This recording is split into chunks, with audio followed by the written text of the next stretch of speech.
Waheguru Ji Ka Khalsa, Waheguru Ji Ki Fateh. Today the Sikh Spectrum has come to Old Street, and this building is known as the Development House, and we'll talk about what it means and who owns it. But the person we're going to interview, her name is Navjot Kaur, and she's really been an inspiration to lots of people regarding charity work and working in the voluntary sector. So let's see, whether she can shed some light on what she's been doing and why she left her previous job to do this full time.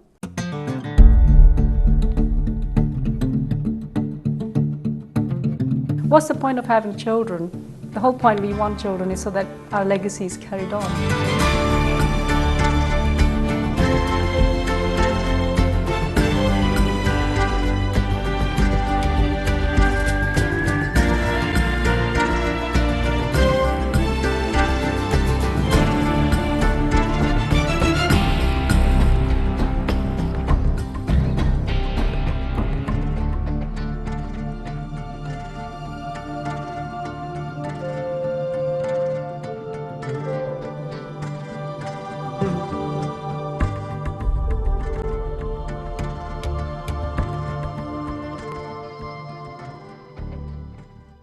So Navjot, first of all, Waheguru Ji Ka Khalsa, Waheguru Ji Ki Fateh. Let's start by asking you, to give us a short profile about yourself. Well, I was born in India. I grew up in India. I was born in Calcutta, and I was there till the age of 16, and we came over here. I've got two siblings, a brother and a sister, and had a very wonderful childhood in Calcutta. It was a multicultural city, and to grow up has been a privilege. And so I have been in England since 1985. It's a long time. So you still remember Calcutta, do you then? It's a big part of my life, yes. Okay. Yeah, best years of my life. So your schooling was there then? Yes, I went to a school called Khalsa School. It was a school very near to where we lived. I think my parents decided to send me to that school, not because of religious reason or anything. It's because, obviously, Calcutta being a multicultural city where people from all sorts, it was just like all the Punjabi kids went to Khalsa school. So kind of just familiarity for my parents, it gives you a comfort factor. So I went to school, in Khalsa school, but it was we were taught Punjabi, we were taught Gurmukhi, we had a Gurdwara in the school. But it was not I wouldn't say it was a religious school. It was just a normal school. Okay, so you've, the work that you do now, this wasn't your profession. So let's just start by asking you the field that you took in initially when you left school and so on and so on. When I left school, came to this country, I was 16. Went to a college here, did my GCE O-levels again because obviously had to redo the qualification in India, were not recognized. And got married at the age of 18, so I was very young when I got married. So my life kind of started backwards. You know how people study, go to university, have a career, have children. Well, me, it was the other way around. I got married, had children, then studied, and then had a career. Okay. So I started studying when my son was 7 months old.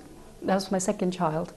I studied accountancy in, I think, Stevenage College, and 3 years after that, I sort of looking for a job and found a job in London with a firm of accountants.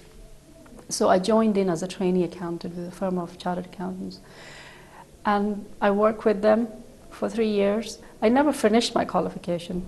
I want to say that because call it an excuse, call it a reason. For me, it was a reason. I just didn't have time because I had 2 little children. I had a full-time job.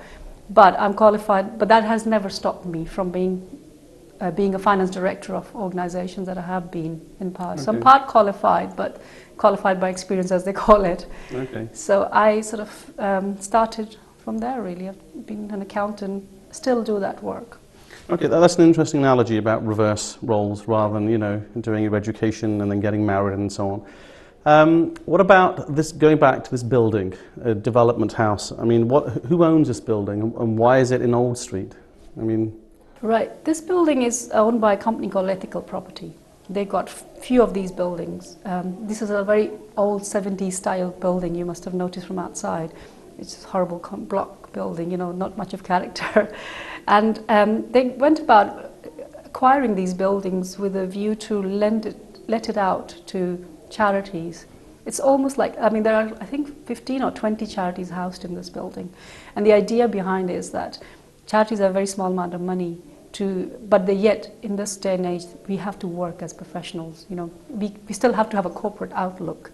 So you have to have proper meeting places, but to hire all those facilities in central London is very expensive and puts financial pressure on charities. So the idea was that you have your offices, even if you're a small charity, you can have a desk space. If you're a big charity, like some of them have a whole floor, so they've got a big setup, so they have 20 or 30 staff. So no matter what size you are, you're in this building. There's a pool of knowledge. There's seminars happening, which people can sort of learn from each other. There's a shared meeting place. You would have noticed there's a recreational place where you can play tennis and stuff. It's about actually getting the whole sector together in a funny sort of way where all the professionals get together. So for example, me, I work as a freelance consultant to charities. And I provide consultancy on finance. So like, for example, if somebody's finance director's left and they need an interim finance director, I step in and I can do that role. Or somebody's having issues with they think their financial systems and procedures are not as it should be. So I go and look at them, review and set up new system, write a financial manual for them, maybe upgrade the way they process information, or look at their sort of whole thing and say, you need a new accountancy package. You know, the reports need to be sort of formatted in a certain way. So that's what I do. But I have had few clients in this building for a long time. I mean, so they're like this Womankind. I worked as the interim finance director for them. There's GBM as an accountant now I'm a trustee of. There's Afghan Aid. There's Pragya. Actually, Pragya is another charity which is it works in India. It works in Himalayas, high altitude areas. And when they were looking for setting up office in London, I volunteered and I worked. So I knew the directors and I said, look, I'll help you find an office because they were based in Delhi. So now they've got a base in here in London. So they've got an office, they've got 2 staff. So really it's sort of that kind of, you know, you get to sort of work with other organizations and learn from it, and just an exposure. It's a wonderful building. Okay. I mean, one of the charities that I do want to talk to you about is your own charity called Create. And the link with that regarding Nurmal. So we should just start with your charity work about Nurmal and why did you do it, you know, set something up in Nurmal, and what does it mean about setting that charity out there? Well, I'm married to a family who are from Nurmal, and my husband's family is from Nurmal. So obviously that place in itself means something to us. And my charity Create was set up in 2006, where I wanted to do some educational projects in India and environmental projects in India. So I've been doing a research way before, since 2004 onwards. So looking at various areas, and Punjab for me is, although I never grew up in Punjab, I grew up in Calcutta, but I just want to mention that I've got a really soft spot for Punjab and liking for it, not because we're Punjabis. Obviously, maybe that's got something to do with it, I don't know. But when we were in Calcutta, summer holidays, we will go to Punjab to visit our grandparents, maternal and paternal grandparents. So both sides were there. And for 6 weeks or 1 month, we'll be in Punjab. And, you know, best time because no school work, there were just holidays. Right. And obviously you're with your grandparents, and it was just wonderful part of the year that we spent in Punjab. And just open fields, you know, and in city in Calcutta, we just very small houses, streets, congested, but to have that freedom and kind of that, for me, it holds such a special kind of place in my life, Punjab. So I really wanted to do something for Punjab, and in 2004, there's a report that came out from World Bank. World Bank did a study on Punjab, and the heading of the report was Successful Past, Doubtful Future. And this was about Punjab. That was the heading of that kind of really stuck me, you know. It's just like, why, you know? Why is it doubtful future? And of course, I've been going back quite a lot from 2000. I used to go once or twice a year, just because I was doing research, and I could see it degrading. And you know, we have such a rich history. You know, Punjab is if you historically, it's just, you know, all the, not just because the gurus, even the Vedas were written in Punjab, you know, where so, and I just wanted to do something there. So I was doing research, and and I'd been working with consultants to set up a school and everything. And whilst I was in Nurmel, I noticed that one of the school was shut down, was closed down. It was a school there which was set up 25, 30 years ago. And it was set up by a trust called Nanak Trust. And my in-laws, like my Papaji, like he's my husband's uncle, Singh, a lot of people know him. He was part of that setup when the school was set up. And it shut down, and sort of really kind of hurt me that here's our ancestor who sort of really worked hard to set the school up, and it's shut down. What's the point of having children? The whole point we want children is so that our legacy is carried on. So that really affected me, and I came back and I sat down and spoke to the family, and I said, look, why don't we restart that school? You know, and I've been doing my research, and I can do lots of, you know, I can sort of, we can do this, we're a big family, and, you know, and so they kind of, I've had a huge support from the family, you know, Papaji's family and my family. And when I say my family, I mean my in-laws. And they said, okay, but I think the challenge was, Mindajit Paji, who's Papaji's son, he said to me, I'll support you, but I don't know anything about India, but if you can run the school. So then we went to Baba Amar Singh Ji, you know, the Nanak Sir Babaji. He's got a school here in Hayes. Yep. So we went to him and requested that, if you allow us, we would like to restart the school. And I think it took a while to make his decision, and he came back to us and he said, fine, you know, and he gave his blessings, and so it's a big responsibility. I feel very responsible for it. So that's why we went ahead and reopened the school in 2008. Okay, now that school, I mean, I've got one of the pictures here of the school. So this is what the school looked like when you first took it over. So how many children actually attend the school then? This picture is very special because this was the first day of our school, having spent lots of money, time and effort when we opened the school. This was our first day, and we had 4 children. And in this picture you can see 3.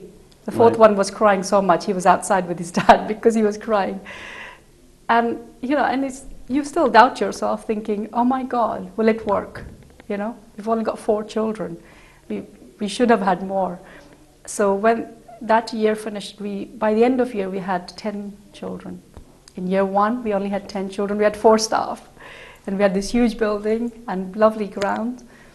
So now we've nearly completed 5 years. It's going to be 5th anniversary, end of March. Wow. We've got 120 students.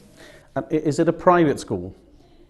It's run under a name of a trust. It's called AI International Trust, and I want to make it very clear, it's not a charity. It's not a charity. And the reason I say that it is a trust, it's a charitable organization, is because we ask parents to pay money for, there's a very small fee. And there's a reason for it. Right, and the reason I'm asking that is because you say it's a charity, then you're actually charging people. Yes. So I was wondering how that works. That's a very good question. I want to clarify that. It is a charity. It's a trust. It's a registered trust. And the reason for that is that I didn't want to set something up. This is my experience in charity. I've been working in charities for nearly 20 years. A lot of institutions, a lot of things closed down because they're not thought through. You have to run it not as a business, but on a business model. It has to be self-sustaining. You can put money in. The reason we call it charities, but all the money that's gone in to put the infrastructure in place, to do the gardens, to do the building, and of course we're going to expand and have more buildings. All that money has been collected from donation. Fees, there's no way the fees will cover that cost, even in 50 years' time, even if we collect the fees, the level. The idea was that we wanted to provide a very high-level education, good quality education at a subsidized cost. We wanted the good quality education to be accessible to local people. If you look at the local people, how much they earn. There's a school right opposite us. They charge, I'll give you an example, they charge about 5,000 to 6,000 rupees a month. Ours is 600 rupees a month. And the reason we wanted to charge was two reasons. One was so at least it'll cover its running costs at some point. You know, we need at least 200 to break even its running costs. So still we are funding the running cost even now. Capital, of course, but running. And the second was so that people can have ownership. You know, our people are very proud people. If you give them something free, they will not take it because that pride comes to it. So they think, I don't want your charity, but they want good education. So when they pay for it, they value it more as well. They abuse it less. And the other side of it I want to make clear is that we do run a bursary scheme in the school. So we have got children in the school who don't pay any fee, who come from poorer background. We do a proper assessment of it. Okay, I wanted to ask you, what was the reason for setting up this charity? Why didn't you link yourself with some other charity that's already doing a lot of this education work in Punjab? Because to me, one thing that I've, you know, on the Sikh spectrum that I've discovered is loads of people setting up charities left, right and centre. Why can't we get together and do some of these charitable work? Why don't you join another organisation, I mean, one of the bigger ones, and go with those rather than setting up your own? It's very difficult to find a charity where your vision kind of marries with, you know, it's very difficult. I mean, for example, I didn't want the school to be religiously driven. It's a very secular school. So, of course, religious education is part of the curriculum and we want to promote that. But it's not going to be a Sikh school or a Muslim school or anything like that. It's a very secular school. And the other thing is that I want to have the independence to do things that, because for me environment is a big thing. I want, and also the quality in terms of, we don't want more than 30 children in our classroom, whereas if you go and visit those other schools, they've got 60, 70 right. children. And for me, education is not about reading and writing. It's about development of a child. It's a very unique way of, I mean, for me, education is much broader. No, I think that's probably a valid point. So do you think would you encourage others to go to India in their villages and set up schools like this? Yeah, why not? Why not? I mean, I want to make it one thing clear. It's not easy. It's not easy. It's not short term. It's like, for example, I've seen people set up eye camps or do the Roko cancer thing. You do it and you move away. Right. It's not like that. Okay. It's a long-term investment. You have to really think it through. I mean, the reason we just decided to charge fees, and it's a lot of people, laymen can say, you're charging fee, it's not charity. But, you know, people, if you really dig into it, it is a charity. Because one of the things in my research that I found when I used to go to Punjab, which really upset me was, you go to many villages, you will see there are hospitals, there are schools set up. Even in Nurmel, on the same road, there is an old people's home called Brida Ashram. People from here or Canada or whatever, you know, we go and set these buildings up, but we don't think about how it's going to run. You know, I think because we like to put your name on it yes. and move on. Yes. So it's like, you know, you have to think it through. You have to talk about sustainability. I want the school to be running even when I'm dead and gone. In 100 years' time, it should be flourishing. You know, it shouldn't die its own death. And working in charity sector, this is my experience, I've taught that you cannot go out with a begging bowl every year, you know. And also, the idea of setting the school up is not educating just children. It's about educating communities. I want to work with communities. I want to empower communities and our people. No, that's fine. I wanted to move on to your the Green Belt movement. Yeah. Actually, before I do that, is there something special about Noor Mahal and Taj Mahal? Can you just clear that up? Because when we were going to start the interview, somebody rang me from the Sikh channel and said, "Oh, make sure Harjeet, one of the organisers there, said to me, oh, ask her about that." So, is there a link between Taj Mahal and Noor Mahal? No, I don't think so. There's a link, but I think Noor Mahal was actually Noor Jahan was used to live there, and it was her mahal there. So that's why I call it Noor Mahal. It was Noor Jahan who used to live there. Okay. Yeah, okay. and there's a big, there is a historic monument there, and actually it came under UNESCO, so it's become a heritage site, and they're really doing it, restoring it at the moment. So oh, good, good. You should go and visit it. No, I will. So when I go to India this year, famous songs about it as well. I don't listen to many Punjabi songs, is my problem. I want to talk about the Green Belt movement. Yeah. What is the Green Belt movement? And why did it start? So, would you shed some light on this? Yeah. Green Belt movement,